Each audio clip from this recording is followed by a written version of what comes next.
Alors, Madame Talbot, vous êtes travailleuse de rang. Oui. Est-ce que vous pouvez nous expliquer c'est quoi? OK. Bien, je vais t'essayer de l'écrire du mieux que je peux.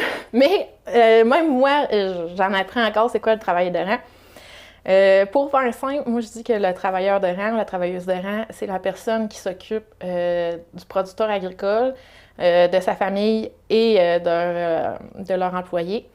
Mais encore plus simple, c'est la personne qui va s'occuper, c'est l'intervenant qui va s'occuper de la personne en arrière du champ, en arrière de la machine. Parce que si la personne qui est en arrière du tracteur ne fonctionne pas bien, ben il n'y en a plus d'agriculture. Puis elle, cette personne-là, il faut qu'on y fasse attention en tant que producteur pour qu'elle soit bien dans son travail. OK. Donc, dans le fond, c'est un peu comme une travailleuse sociale, mais qui est dédiée vraiment aux agriculteurs, c'est ça? Oui, c'est ça. Intervenante psychosociale pour c'est ça, les producteurs, mais beaucoup, on n'arrête pas aux producteurs parce que le producteur, oui, en soi, c'est une entreprise, mais c'est une entreprise familiale. Fait qu'il faut vraiment faire attention à sa conjointe, à ses employés aussi, parce que souvent, les employés, c'est les mêmes employés depuis vraiment longtemps, puis ils font partie de la famille. Fait qu'eux aussi, si ça va bien avec l'employé, ben c'est comme faire attention à leur famille aussi. Donc, la famille, c'est vraiment une très grande force, puis c'est super important pour eux aussi. Puis, quel genre de problématiques à quel genre de problématiques ils peuvent être confrontés puis avoir besoin de quelqu'un pour les soutenir? Je dirais qu'il n'y en a pas nécessairement de plus particulière. Ils vivent à peu près tout ce que n'importe qui peut vivre, ça c'est certain. C'est que c'est plus spécifique à une période. Je dirais que la plupart du temps, c'est quand il y a une relève, quand que la ferme change de nom ou qu'il y a un transfert de ferme. Ce bout-là, il va être... tout ce qui est les problèmes de communication vont revenir un petit peu plus. Je dirais peut-être la communication parce que c'est, en général aussi, parce que c'est beaucoup des... Tu sais, ils travaillent avec la famille. Fait que ça, d'arriver, problème à l'étable, après ça, ils vont souper avec la même personne. C'est pas comme dans un travail ordinaire, tu as ta boîte à lunch, après ça, tu te retournes chez vous, tu peux chialer contre ton boss.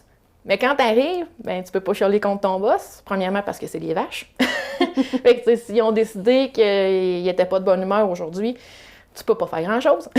Ça soit les vaches ou que ça soit la température, je veux dire, il a mouillé, t'as pas pu battre ton champ la journée, tu peux pas chialer grand-chose. Mais quand que tu reviens, puis tu sais, la comptabilité est faite par la conjointe, ben c'est ça, c'est important de travailler cet aspect-là, mais en même temps, c'est tellement leur force, justement, c'est ça qui est un peu étrange. Puis le temps de cette relève-là, c'est sûr que c'est là que ça va revenir les choses parce qu'on fait ça comment, les gens ne fonctionnent pas pareil non plus. Fait que c'est plus ça, mais en gros, c'est quand même les mêmes thématiques que les autres, mais la particularité, c'est que eux, ben en travaillant beaucoup, puis en allant chercher l'aide peut-être un petit peu plus tard que d'autres personnes, bien, c'est plus difficile l'accès aux services. Puis si c'est pas le travailleur de rang qui va vers eux, il y a moins de chances qu'ils aillent chercher le service. Donc, si je comprends bien, c'est vous vraiment qui allez voir les gens directement, c'est pas l'inverse.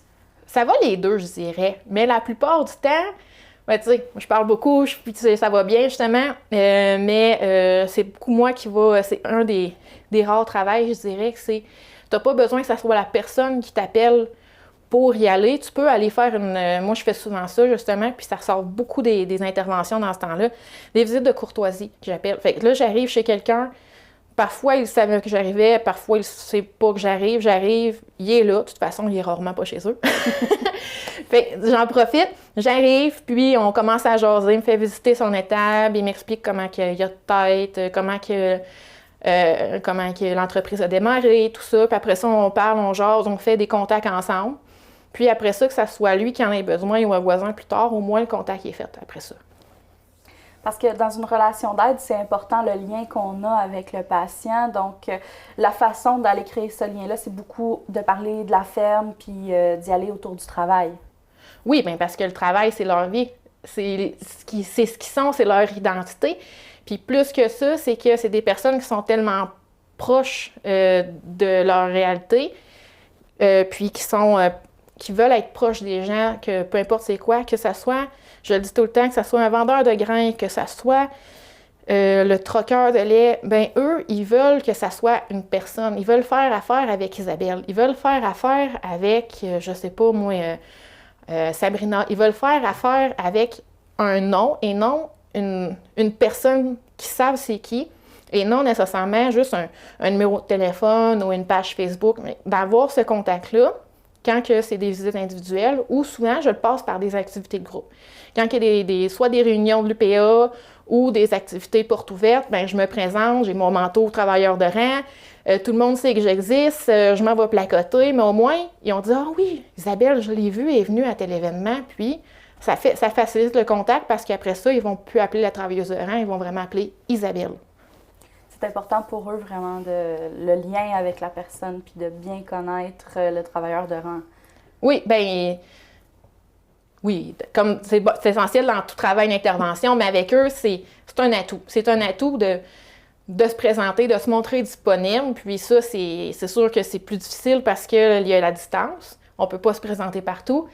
Tu sais, faire court, j'ai 4 MRC. J'ai le secteur Abitibi. J'ai Amos, Lassar, Rouen et Val-d'Or. Ça en est du territoire. Puis j'ai ma collègue, Sabrina, qui fait le Témiscamingue. À deux, on sépare le territoire, mais chacun, on a quand même un très grand territoire. Fait que c'est important d'avoir des yeux puis des oreilles, mais de savoir où aller aussi dans ce cas-là. Puis d'avoir un bon contact avec les gens, bien, ça aide de savoir où aller finalement, là. D'où ça vient, un travailleur de rang? Est-ce que c'est le CI3S qui vous engage? C'est un organisme? C'est vous qui avez parti ça? Non, en fait, pour la région ici, là, parce que nous, on est plus particulier, on pourrait dire indépendant, en fait, là, parce qu'il y a un organisme québécois qui fait les travailleurs de rang. Nous, on a décidé d'être comme indépendant, justement, de dire c'est nous. Ça a parti il y a 2 ans au Témiscamingue, puis avec le CPS du Témiscamingue, a décidé de faire un projet pilote sur le travailleur de rang au Témiscamingue. Là, ça l'a pogné, le besoin était là, il était déjà là, mais il a prouvé que le besoin, il était vraiment là. Ensuite, il y a eu le projet, il a décidé qu'il voulait avoir quelqu'un en Abitibi. Puis là, moi, je suis arrivée. Fait que ça fait 2 ans environ que le projet est commencé au Témiscamingue. Puis moi, je suis arrivée il y a environ 8 mois. Puis là, le CPS du Témiscamingue, c'est encore lui, mettons, mon employeur là, officiel. Mais j'ai un comité au-dessus de moi qui est comme géré puis qui est soutenu par justement plusieurs partenaires. Il y a le réseau dedans, mais c'est beaucoup les CPS, les centres de prévention au suicide, mais du secteur Abitibi qui se sont rendus là, principalement Amos et Lassar.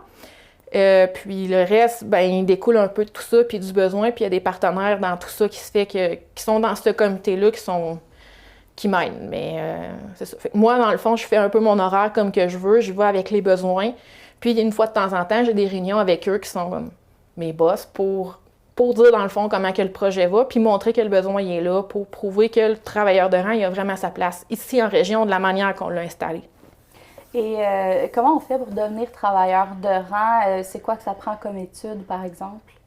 Je dirais que, clairement, la base, c'est, peu importe, c'est d'avoir une formation en intervention. Que ça soit travail social, psychoéducation, éducation spécialisée, ou, mettons, même jusqu'à délinquance, mais délinquance peut-être moins.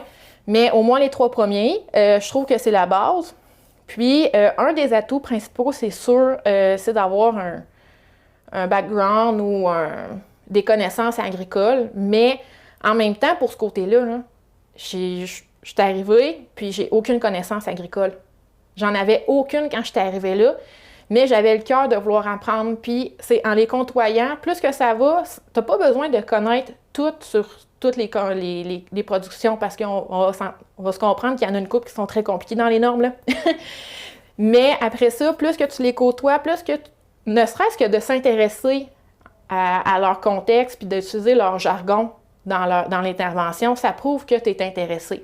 Fait que plus que ça va, du moins, oui, connaître le monde agricole, c'est un très bon atout, mais pour moi, c'est pas si nécessaire que ça.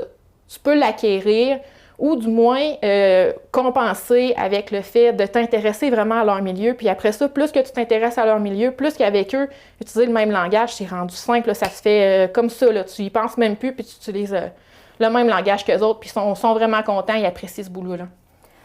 Puis si quelqu'un a besoin de vous rejoindre, il peut le faire à quel numéro?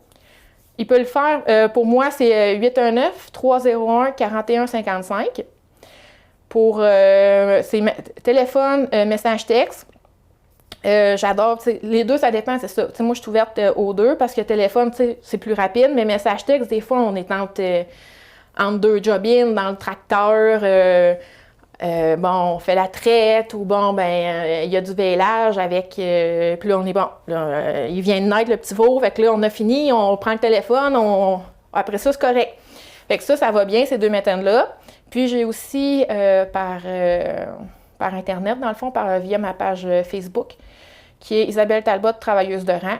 Dans le fond, moi, je vais partager là-dessus aussi, tranquillement, quand il y a pour valoriser la profession de l'agriculture aussi. Puis, facilement rejoignable par Messenger. Je réponds le plus rapidement possible, puis on convient de rendez-vous. Puis, cette page-là, c'est facile parce que, justement, on peut voir un petit peu. Je suis facilement rejoignable, puis j'aime beaucoup promouvoir l'agriculture parce que c'est une autre partie de mon travail. Oui, j'ai des rencontres individuelles, mais c'est important pour moi, l'agriculteur. Sans l'agriculteur, il y aurait pas de vie, il n'y aurait pas... l'agriculture, c'est la base de tout dans notre société, puis il faut leur faire vraiment attention à eux. Puis c'est pour ça que c'est important que le travailleur de rang existe, parce que il faut prendre soin de la personne en arrière du tracteur si on va avoir son pain, si on va avoir ne serait-ce que n'importe quoi, je pense, dans notre société, là. Merci beaucoup d'avoir été là aujourd'hui. Merci!